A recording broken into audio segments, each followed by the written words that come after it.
3월을 우리가 마치라고 봅니다. 행진한다, 이어간다, 뒷박질한다, 그런 뜻을 갖고 있죠.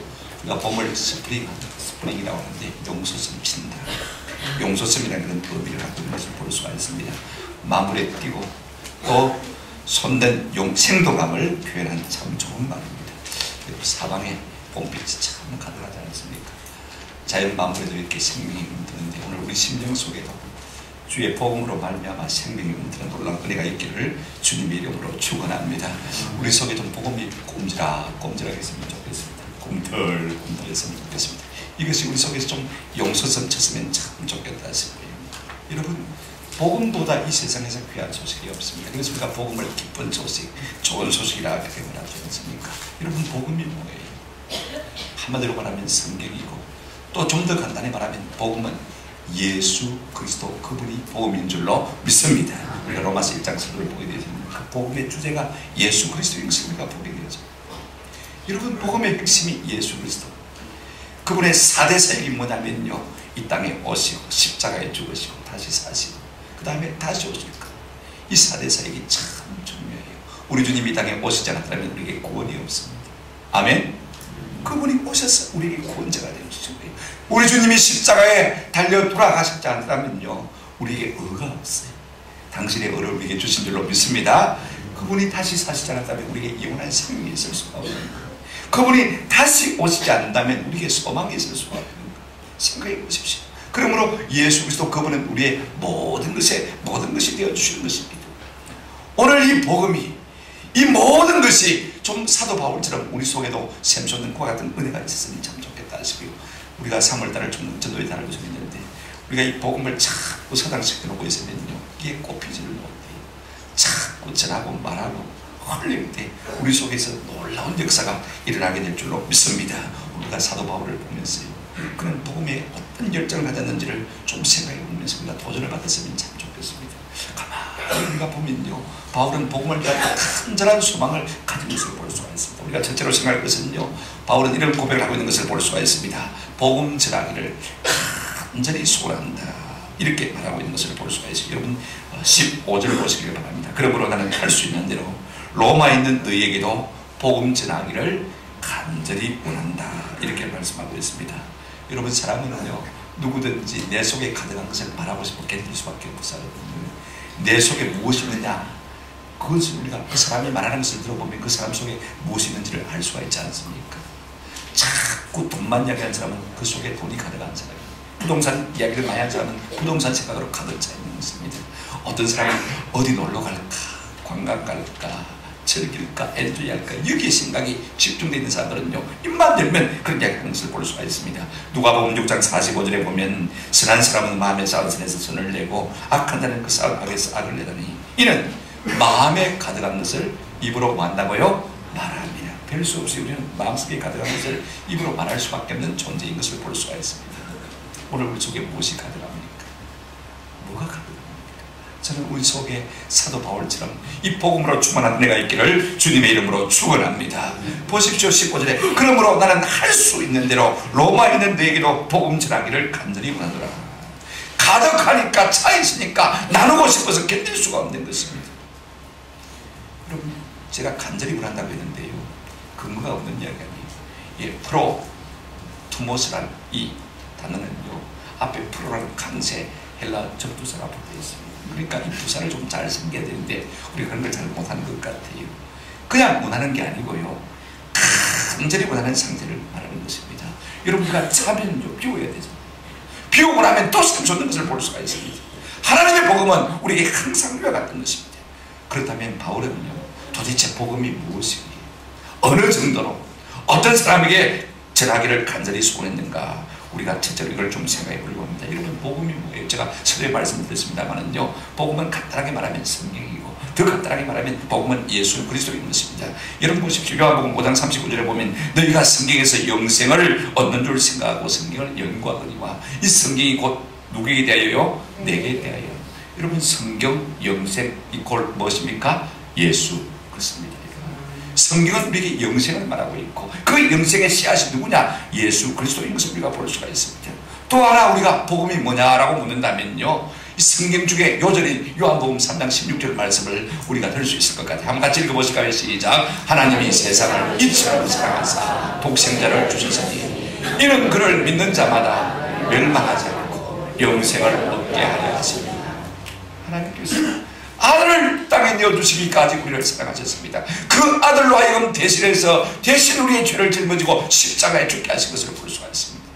누구든지 이를 믿기만 하는 자는 멸망하지 않고 뭘 얻는다고요? 영생을 얻는다. 할렐루야. 이것이 우리에게 주어진 복음인 것입니다. 간단해. 너무 쉬운 것입니다. 이 복음을 사도 바울은요, 어느 정도로 간절히 전하기를 원했냐면요, 답은 이것입니다. 전혀 복음을 부끄러워하지 않을 정도로, 거꾸로 말하면요, 담대하게 전하기를 소원한 것을 볼 수가 있습니다. 여러분 16절을 보시기 바랍니다. 바로 이렇게 말하고 있습니다. 내가 복음을 부끄러워하지 아니하노니 그랬습니다. 우리말 성경에는 그냥 부끄러워하지 아니했다. 원문을 보게 되지면요, 전혀 다른 접두사가 붙어있는 것을 볼 수가 있습니다. 저는 성경을 읽을 때마다 우리 한국 성경 번역에서 좀 아쉬운 점이 뭐냐면요, 이 부사의 아주 놀라운 의미들을 제대로 살펴보지를 못했어요. 여러분 성경 읽을 때마다요, 동사가 참 중요합니다만은요, 형용사가 더 중요해요. 제가 종종 말씀드렸잖아요. 그죠? 부사가 또 참 중요합니다. 이걸 읽어내면요, 성경이 가장 은혜가 되는 것을 볼 수가 있습니다. 자 보십시오. 나는 복음을 맞았는다고요? 전혀 부끄러워하지 않아요. 거꾸로 말하면 무엇입니까? 나는 담대하게 이 복음을 전하겠다는 그런 마음에 가고 있는 것입니다. 여러분 우리가 언제 부끄럽습니까? 언제 부끄러워? 내 삶이 언제 부끄럽습니까? 다른 사람과 틀릴 때, 내가 무엇을 특별히 잘못했을 때 참 부끄럽지 않습니까? 왜 복음이 부끄러움이 될 수가 있는 것입니까? 오늘 우리가 가진 이 복음은요, 세상의 가치관과 전혀 다르기 때문에 이 복음이 때로는 우리에게 부끄러움이 될 수가 있는 것입니다.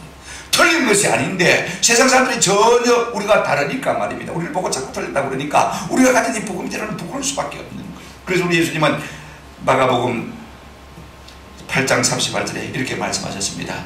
누구든지 이 염난하고 재많은 세상에서 나와 내 말을 부끄러워하면, 나와 내 말을 부끄러워하면 인자도 아버지와 아버지의 영광으로 거룩한 천사들과 함께 올 때에 그 사람을 뭐 하겠다고요? 부끄러워하겠다. 다수가 엄난하고 죄악된 생활을 가지고 산다고 해서 이 거룩한 진리의 말씀을, 생명의 말씀을 우리가 부끄러워하면 우리 주님 다시 오실 그때 우리를 뭐 하겠다고요? 부끄러워하겠다. 여러분 세상은 엄난하고 죄로 가득 차 있지 않습니까? 그러나 우리가 가진 복음은 순결하고 거룩합니다. 그러므로 세상과 달라도 너무 다른 거예요. 그러니 참으로 이것이 부끄러울 수밖에 없는 거예요. 적은 무리인 성도는 다수인 세상 속에서 부끄러움을 당할 수밖에 없는 것입니다.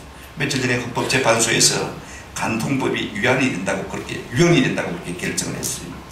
헌법재판 9명 중에서요, 7명이 이건 위헌이다.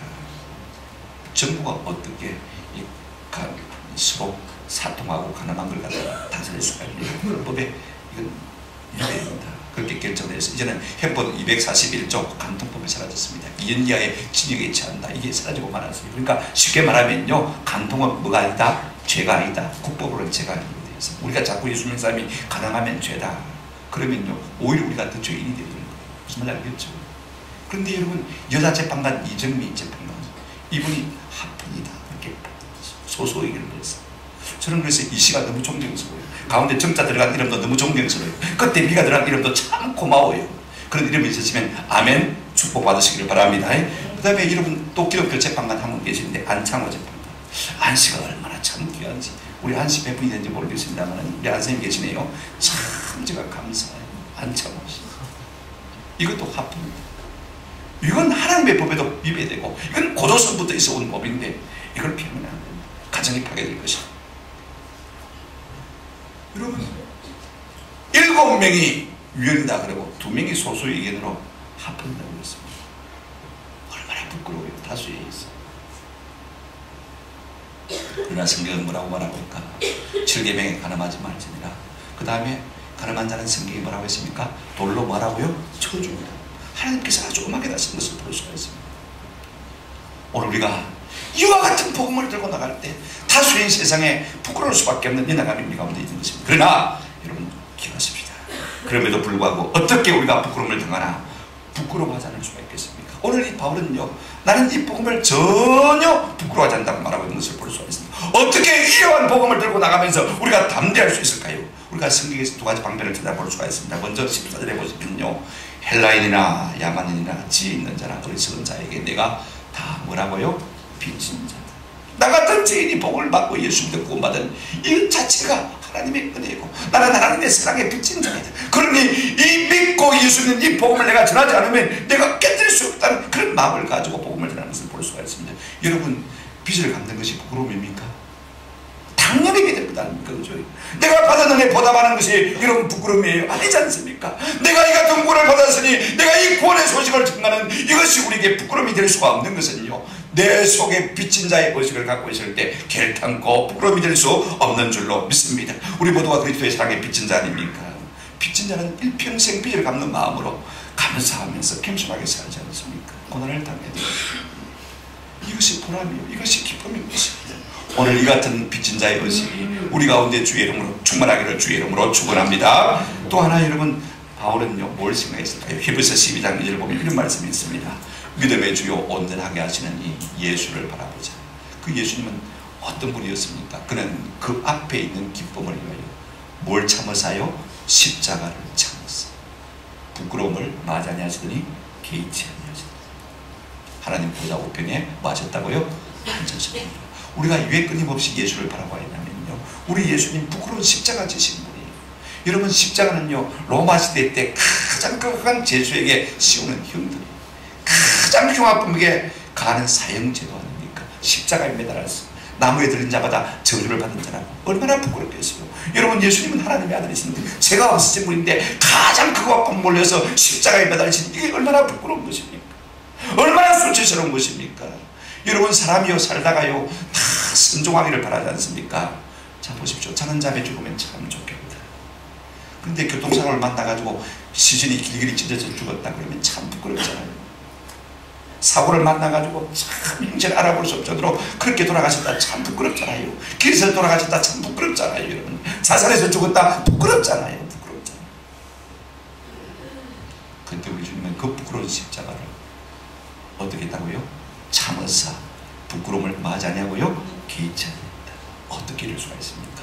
그 앞에 있는 무엇을 위해서요? 기쁨을 위해서, 장래의 영광을 위해서. 결국 그렇게 하시더니 우리 주님 어떻게 하셨습니까? 하나님 보좌 우편에 뭐 하셨다고요? 앉으셨다. 할렐루야. 이 사실을 생각하면 우리가 지금 당하는 부끄러움을 얼마든지 감당할 수 없는 것입니다. 어떤 젊은이가 목욕탕에 가서 목욕을 하다가 본의 아니게 옆 사람에게 비눗방울을 좀 튀겼어요. 옆에 사람이 좀 나이가 드신 분인데, 그 비눗방울 하나 좀 튀기기를 보소니 물로 씻어버리면 되는데, 그 기분 나쁘다고 얼마나 나이 드신 분이 말입니다. 젊은 사람이 주의성이 없다고 혼을 내더지. 이 젊은 사람이 참 부끄러워서 고개를 들 수 없어요. 대충 씻고 나오는데 이분과 같이 씻고 나오는 거예요. 그래 옷을 입습니다. 가만히 있는데 보니까 둘 다 군복이에요. 근데 나이 든 분이요, 가만히 옷을 입는데 보니까 계급장을 따랐는데 뭐냐면 상사를 따랐어요. 자기는 젊은 사람 옷을 입는데 계급장이 뭐냐면 대의예요. 여러분, 누가 부끄럽겠어요? 상사가 부끄럽겠죠. 오늘 우리가 전도할 때요, 특별히 학교 앞 초등학교 전도 가보면요, 아이들이 맹랑해요. 이것들이요 어른들 같으면 조금이라도 모르겠는데 아이들 우리 불교 나가요, 교회 안 나가요. 그러면요 아무리 어른이도 마음에 상처가 되거든요. 우리가 전도하면 아무도 아닌 사람들도 우리를 그냥 아예 발로 깔아뭉개듯이 무시하는 것을 볼 수가 있어요. 그렇다면 우리가 어떻게 하면 복음을 부끄러워하지 않을 수 있겠습니까? 한번 더 합시다. 옷 입을 때 보자. 우리가 천국 가서 주님의 영광의 모습 화해시 그때 한번 보자. 우리가 얼마든지 이 장래의 소망을 가지면요 복음을 부끄러워하지 않는 어린이가 될 수 있도록 믿습니다. 그래서 사도 바울은 담대하게 복음을 전했어요. 성경에 보면 담대히라는 부사를 여러분 컴퓨터 검색을 다 해보시면요 전부 복음 전도와 관계됩니다. 그들은 복음을 전할 때 부끄러워서 지어들어가는 목소리로 그렇게 복음을 전하는 것이 아닙니다. 담대하게 묘하게 복음을 전했더니 그들 가운데 예수를 믿고 고만 사람이 많이 생기는 것을 볼 수가 있습니다. 그렇다면 우리가 두 번째로 생각할 것은, 세 번째로 생각할 것은요, 바울은 어느 누구에게 복음을 전하기를 원했습니까? 그렇게 간절히 소개했습니다. 15절 16절 보시면요, 그러므로 나는 할 수 있는 대로 로마에 있는 너희에게도 복음 전하기를 원하노라. 16절, 내가 복음을 부러워하지 않냐노니 이 복음은 모든 믿는 자에게 구원을 주시는 하나님의 능력이기 때문에 먼저는 유대인에게요 그리고 헬라인에게로다 라고 말씀한 것을 볼 수가 있습니다. 이러면 사도 바울은요, 로마 교회 성도들에게 복음을 전하기를 간절히 원했고, 이미 하나님을 알고 있다고 자부하는 유대인들에게도 복음을 전하기를 원했고, 전혀 하나님을 모르는 이방인에게도 복음을 전하기를 원하는 간절한 소원을 가졌던 것을 볼 수가 있습니다. 여러분 보십시오. 로마에 있는 너희에게도 복음을 전하기를 원한다라고 했을 때 그들이 누굽니까? 1장 6절을 보시면요, 너희도 그들 중에서 예수 그리스도의 것으로 부르심을 받는다니라. 무슨 말입니까? 지금 로마 교회 성도들 예수 그리스도의 것으로 이미 부르심을 받고 크리스찬이 된 성도에게도 복음을 전하기를 원한다. 7절 보시면 뭐라고 말하고 있습니까? 로마에서 하나님의 사랑하심을 받고 성도로 부르심을 받은 모든 자, 이미 하나님의 사랑을 받았어요. 이미 하나님 구원받은 백성이 되었어요. 그와 같은 성도들에게도 복음을 전하기를 간절히 소원한다고 했습니다. 여러분, 왜 이미 믿는데 복음을 받아야 될 이유가 무엇일까요? 왜 우리 교회가 계속해서 복음을 드려야 할 이유가 무엇일까요? 우리가 복음을 들을 때마다 우리 심령 속에서 복음을 말하면 은혜가 솟구칠 줄로 믿습니다. 그 감격이 날마다 우리 가운데 살아있어야 참 성도 될 수 있고 세상과 싸워서 이길 수 있는 그와 같은 능력이 우리 가운데 생겨나기 때문에 그렇습니다. 또 하나는요, 로마서 1장 13절에 있습니다만, 형제들아 내가 여러분들에게 가고자 하는 것은 그것을 너희가 모르기를 원하지 않냐노니 이는 너희 중에서도 다른 이방인 중에서와 같이, 그 다음에 끝에 이렇게 말씀하고 있습니다. 한번 따라합시다. 열매를 맺게 하려 함이로되. 우리가 자꾸 복음을 듣고 들을 때 우리 속에서 복음의 열매가 생겨날 줄로 믿습니다. 안 듣고 안 들으면 변화가 없는 거예요. 자꾸 복음을 들을 때마다 나 같은 죄인을 생각하시는 그 주님의 은혜가 감사해서 그 주님의 마음에 합한 삶을 살고 싶은 열망이 생겨나서 복음에 합당한 열매가 맺혀지게 될 줄로 믿습니다. 그런가 하면 바울은 유대인에게도 복음을 전하기를 원한다고 했습니다. 지금 그들은 이미 하나님을 알고 있지만 그러나 율법밖에 모르는 사람들인 것입니다. 이 은혜의 복음, 행하라 그러면 살리라가 아니라 믿으라 그러면 살리라는 이 은혜의 복음을 유대인들에게도 전하기를 간절히 원한 것을 볼 수가 있습니다. 뿐만 아닙니다. 여러분, 유대인만 전하는 것이 아니라 헬라인, 이방인에 또 그 외 모든 민족에게도 복음을 전하기를 원한 것을 볼 수가 있습니다. 여러분 보십시오. 먼저는 유대인에게로다 이렇게 말하면요, 누가 시샘을 느낍니까? 그럼 우리는 아무도 아이가 이방인들이 시샘을 느낄 수밖에 없는 것입니다. 그리고 헬라인이 이렇게 말할 때는 또 누가 시샘을 느낄 수밖에 없는 것입니까? 저 개 같은 사람이라고 생각하는 유대인들 말입니다. 그들이 또 이방인들에게 뭐 복음을 전해 택도 없는 소리를 하고 있습니다. 그러면서 아마 시샘을 할 거예요. 오늘 이 말씀이 주는 의미가 무엇이냐면요, 16절 다시 한번 같이 읽어보시면 좋겠습니다. 16절 같이 시작. 복음에는 내가 복음을 부끄러워하지 않으니 이 복음은 모든 믿는 자에게 구원을 주시는 하나님의 능력이 됩니다. 모든 믿는 자에게, 모든 믿는 자, 누구든지 믿기만 하면 구원을 얻기 때문에, 그래서 사도 바울은 지금 교회에도 그럴 뿐만 아니라 유대인에게도 이방인에게도 간절히 복음 전하기를 원하는 것을 볼 수가 있습니다. 여러분, 이것이 복음이에요. 믿는 자도 들어야 되고, 하나님을 안다고 하는 유대인도 이 복음을 들어야 되고, 하나님을 전혀 모르는 사람들도 이 복음을 듣고 믿어 구원에 이르고 영생에 이를 수 있기 때문에 이 복음을 담대하게 전한다라고 말하고 있는 것을 볼 수가 있습니다. 어느 정도로요? 전혀 부끄러워하지 않습니다. 어느 누구에게요? 민족. 무엇을요? 복음을 살리는, 사람에게 생명을 주는 이 복음을 전하기를 간절히 소망하는 것을 볼 수가 있습니다.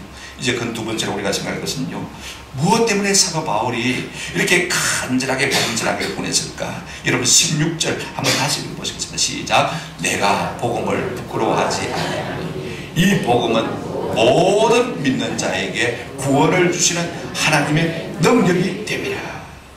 이 복음은요, 모든 믿기만 하면 믿는 자에게 구원을 주시는 뭐가 된다고요? 하나님의 능력이 되게 됩니다. 이 말이 별것 아닌 것 같지만요, 이 말을 듣고 믿은 사람들은 다 구원받은 줄로 믿습니다. 저와 여러분이 그런 사람 아닙니까? 우리가 복음을 듣고 믿으니까 예수 믿는 사람이 됩니다. 아닙니까?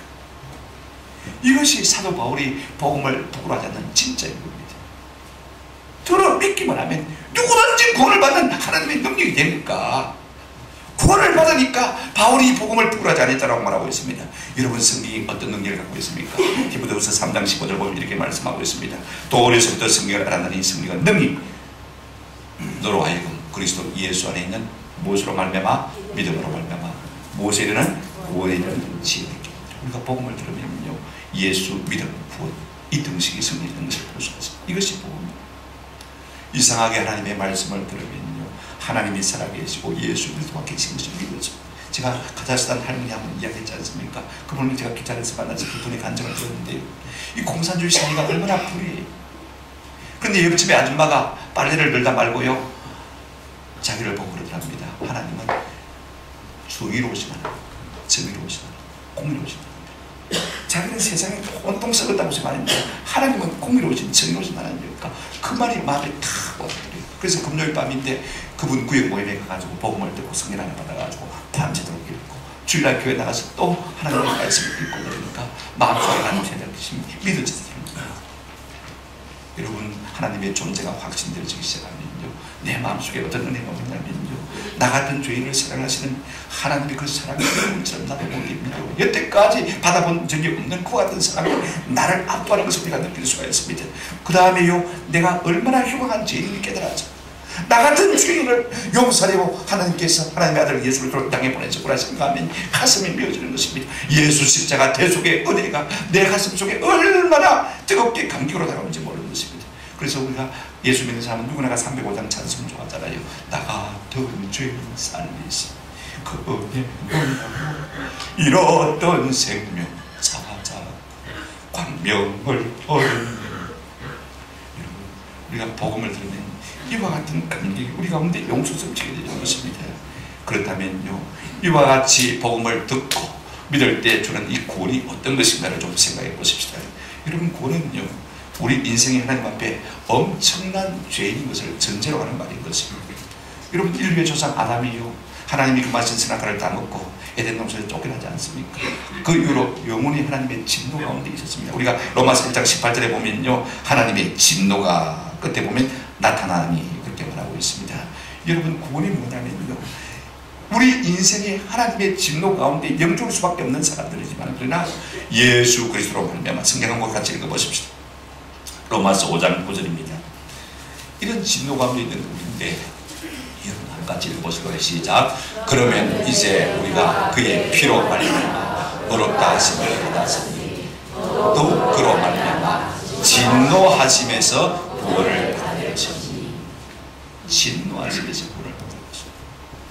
죄로 말미암아 하나님의 영벌, 형벌, 사망, 지옥 가운데서 우리가 건져을 받는 것이 구원인 것입니다. 여러분, 죽을 사람이 사는 거예요. 지옥 갈 사람이 천당 가는 것이 구원인 것입니다. 뿐만 아닙니다. 현세적인 구원도 있습니다.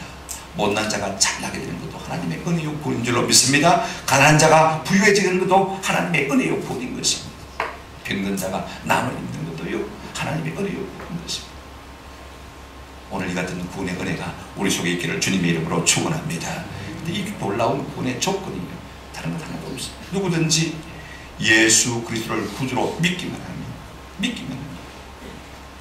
로마서 10장 9절 10절에 이렇게 말씀하고 있습니다. 내가 만일 내 입으로 예수를 누구로요? 주로 시인하며 또 하나님께서 그를 죽은 자 가운데서 살리신 것을 내 마음에 믿으면 말이라 구원을 받으리라.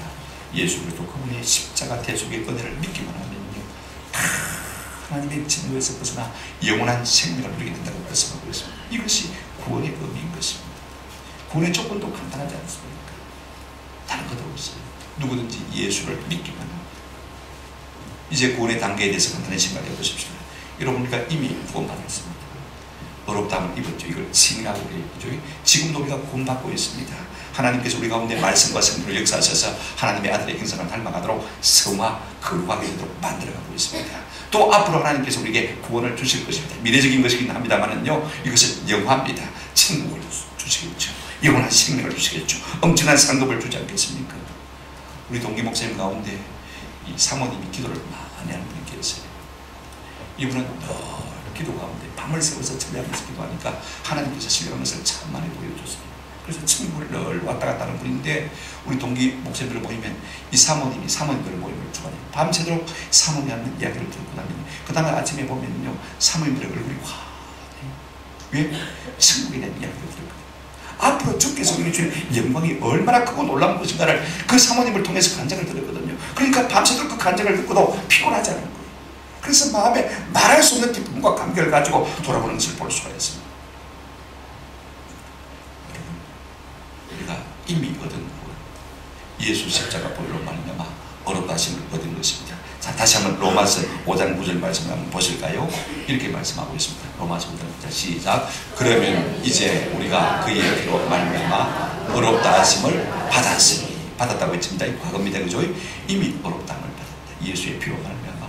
이제 예수님께서, 하나님께서 우리를 보실 때 누구를 보고 우리를 보시는 것입니까? 예수님을 보시고 우리를 보시기 때문에, 예수님 이미 우리 죄를 다 짊어지시고 십자가에 돌아가시기 때문에, 예수님을 보고 우리를 보기 때문에 너는 죄인 아니다. 이런 예수님을 보고 우리를 보고 뭐라고 부르십니까? 의인이라고 부르시는 것입니다. 이걸 징이라고 그러지 않습니까? 그 다음에 이렇게 말씀하고 있습니다. 이미 어렵다함을 받았습니다. 그 다음에 더욱 그로 말미암아 진노하심에서 뭐 할 것이라고요? 구원을 받을 것입니다. 이것은 미래적인 거다. 여러분, 구원의 요소 가운데는요 이미 받은 구원도 있지만 아직 우리에게 나타나지 않는 구원도 있습니다. 자, 여러분 생각해 보십시오. 내가 구원받았다고 해서 금방 하나님의 자녀답게 사는 것입니까? 그거는요, 세월이 가면서 성령께서 우리를 감화하시고 감동하셔서 점점 하나님의 아들의 형상으로 새롭게 변화시키는 가능성을 볼 수가 있습니다. 이것이 전부가 아니에요.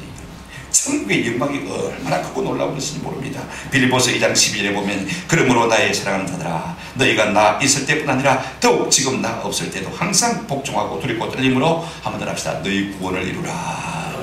우리가 믿음으로 인내하면서 하나님께서 우리 영광을 소망하라, 바라보라, 그 말씀인 것을 우리가 볼 수가 있습니다. 여러분, 우리가 누리게 될 천국의 영광은요 우리가 상상할 수가 없습니다. 오늘 우리가 받은 구원에는 현재적인 구원만 있는 것이 아니라 다분히 미래적인 요소가 많이 있는 것을 볼 수가 있습니다. 여기가 지금이 전부가 아니라 말씀입니다. 지금 여기는 상상할 수 없을 정도로, 현재의 고난을 상상할 수 없을 정도로 장래의 영광이 우리에게 풍성하게 주어진 것입니다. 그러므로 우리는 이 복음을 계속해서 들어가야 되는 것입니다. 이렇게 복음에는 우리를 구원한 하나님의 능력이 나타나게 되는 줄로 믿습니다. 이 복음을 들을 때 자꾸 우리 심령이 새로워집니다. 세 번째로 여러분 17절 한번 같이 보시겠습니다. 17절 한번 같이 보십시오. 시작. 복음에는 하나님의 의가 나타나서 믿음으로 믿음에 이르게 하더니 기록된 바 오직 의인은 믿음으로 말미암아 살리라. 바울이 복음을 부여하지 않으시는 이유가 뭔데? 두 번째 이유가 뭐냐면, 복음에는 하나님의 뭐가 나타난다고요? 의가 나타난다. 그래서 믿음으로 믿음에 이르게 한다. 이 말씀이 참 중요합니다. 여러분, 마틴 루터는요 종교개혁을 하기 전에 이 17절 말씀이 그렇게 싫었대요. 복음에는 하나님의 의가 나타난다. 그러면 내 의가 뭐가 되는데? 내 의가 지푸라기를 하는데, 내가 이렇게 총각으로 평생 동안 수도에서 살면서 수도한 것이 그럼 뭐가 되는데? 은근히 그 같은 걸 반발의 시간이 납니다. 근데 가만히 생각해 보니까요, 평생에 다가 수도원 생활한다 할지라도 내가 죄인일 수밖에 없다는 사실을 깨달은 것입니다. 내 의로는 천국 갈 수 없다는 사실을 깨달은 것입니다. 여러분, 이것이 인생인 것입니다. 그래서 하나님께서 우리에게 뭘 주신다고요? 하나님의 의를 주시는 것입니다. 내 누더기가 아닙니다. 하나님의 영광의 옷을 우리에게 입혀주시겠다, 이렇게 말씀하고 있습니다. 그래서 믿음에서 믿음으로, 믿음에서 믿음에, 이 말이 무슨 말이냐면 한번 따라합시다. 오직 믿음, 오직 믿음. 우리가 하나님 앞에 구원을 받는 일에는요 다른 요소가 참 없습니다. 헛된 행위 아닙니다. 우리의 공로 아닙니다. 우리의 의 아닙니다. 내가 어떤 것도 아닙니다. 하나님께서 대접해 주는 그 의를 마기만 하면요, 오직 그 의를 마기만 하면요, 믿기만 하면, 지금 내가 어떤 존재인지 상관이 없습니다. 과거에 내가 어떤 사람이든지 전혀 상관이 없습니다. 예수 그리스도 대속의 십자가를 믿기만 하면 우리가 하나님의 자녀 될 줄로 믿습니다. 이것이 복음인 것입니다. 우리가 복음을 전하면요 하나님의 의가 계속해서 사람들에게 나타납니다. 그리고 믿음으로 말미암아 하나님의 구원에 이르게 되는 온 복을 주시는 것을 우리가 볼 수가 있습니다. 영상 하나를 보실까요? 예. 미스터 제너의 이야기. 죄송합니다. 구원받으셨습니까? 오늘 밤 당신이 죽으신다면 천국에 갈 자신이 있습니까? 이 세 마디 말로 40년 동안 복음을 전한 호주 시드니 미스터 제드라는 사람에게 이분은 이 세 마디 말로 40년 동안 전하고 있습니다. 젊은 시절 해병으로 있으면서 많이 타락한 삶을 살았습니다만 주님을 만나고 난 다음에 하루에 10명에게 복음을 전하겠다 결심합니다. 호주 시드니에 있는 조지가에서 변함없이 복음을 했습니다. 40년 동안 전도했음에도 불구하고 한 번도 당신을 통해서 복음을 듣고 내가 구원받았어요 이렇게 말하는 사람을 들어보지 못했습니다. 노인이 된 그는 이를 지치고 피곤했습니다. 낙심이 되었습니다.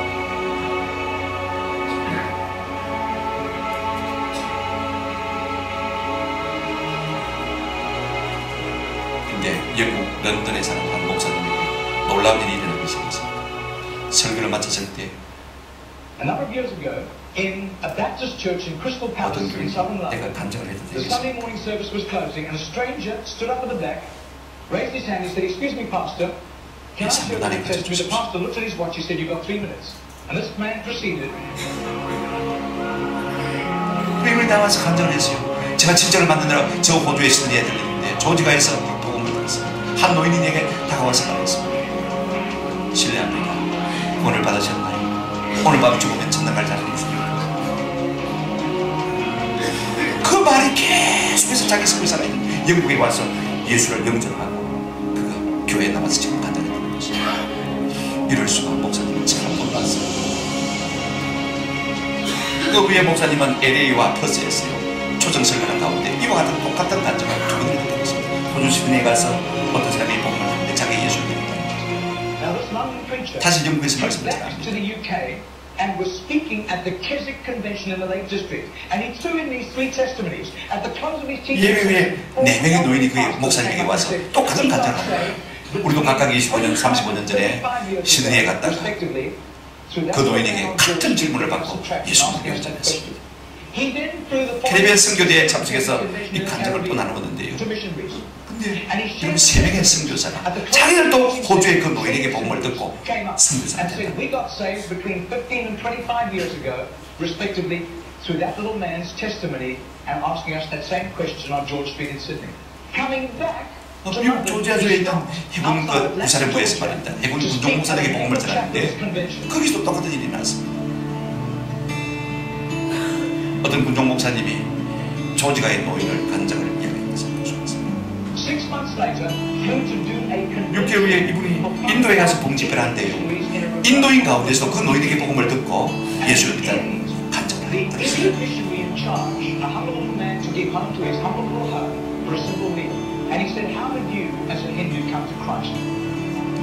아이들 중에서 오늘 사도가 되었습니다. And I was doing some last minute shopping laden with parcels of toys and clothing for my children walking down George Street. And the courteous little white-haired man stepped out in front of me, offered me a pamphlet and said, "Excuse me, sir, are you saved?"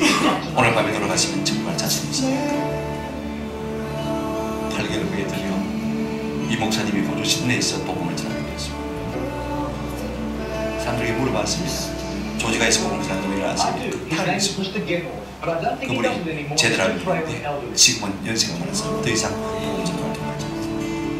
그래 그분의 아파트로 목사님이 찾아갔습니다. 제대를 만났습니다. 지난 3년 동안 자기가 들은 제대를 통해서 복음을 듣고 그가 수많은 간증을 들려주었습니다. 이분이 젊은 날 감당한 이병생활을 끝내고 말입니다. 구원의 은혜를 갖기 위해서 매일 10명에게 전도하리라 다짐을 결심하고 40년 동안 그렇게 복음 전도해 왔습니다만은요, 열매가 없지 않습니다. 주님을 뵐 생각에 참 마음이 아팠다는 거예요. 그런데 그를 통해서 복음을 듣고 예수 믿는 사람이 되어진 많은 사람들의 간증을 이 목사님을 통해서 듣고는요, 얼마나 마음의 소망을 얻었는지 2주 후에 기쁘게 주님을 품에 안게 되는 것입니다.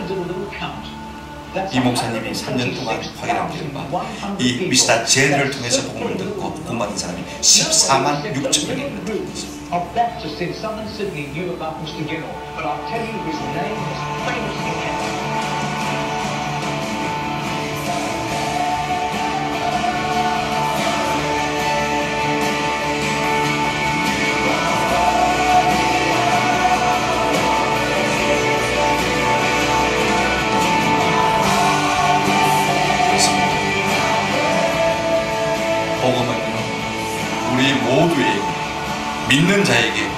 구원을 주시는 하나님의 능력이 되는 줄로 믿습니다. 이 복음을 17절에 이렇게 말씀하고 있지 않습니까? 하나님의 의가 나타나서 믿음으로 믿음에 이르게 하다니. 우리가 복음을 전해서 아무 열매가 없는 것 같습니다. 그러나 이 노인에게 3년 동안 조사한 것만 해도 14만 6천 명이나 제대한 노인을 통해서 구원받은 것을 볼 수 있습니다. 이것이 복음의 능력인 줄로 믿습니다. 그러니 바울이 복음을 부끄러워하지 아니하고 담대하게 간절히 소원하는 것이 복음 전하는 전도사인 것입니다. 오늘 우리에게도 이와 같은 열망과 열정이 좀 살아났으면 참 좋겠습니다. 이제 봄 아닙니까? 우리가 3월달을 맞으면서 이제 3월 22일 총력전도주의로 지키려고 합니다. 여러분 어떻게 할 것입니까? 복음은 구원을 주는 하나님의 능력입니다. 복음에는 하나님의 의가 나타날 수 있는 거예요. 그러므로 우리가 담대하게 명확하게 예수 십자가 구원의 은혜를 전하면 단순히 교회 나갑시다. 교회 가면 복 받죠. 그런 것보다는요 훨씬 더 놀라운 열매를 맺게 될 줄로 믿습니다. 전해 나오십시다. 하나님께서 역사하시면 이 단순한 말을 듣고도 사람들의 마음속에 생명이 소망이 섞이는 놀라운 은혜가 생겨날 줄로 믿습니다. 우리 모두가 이 제노와 같은 노인이 되었어. 이 3월 20일 총력전도주의까지 부지런히 복음을 전하고 이 같은 열매를 우리가 다 경험할 수 있기를 주님의 이름으로 축원합니다. 아멘.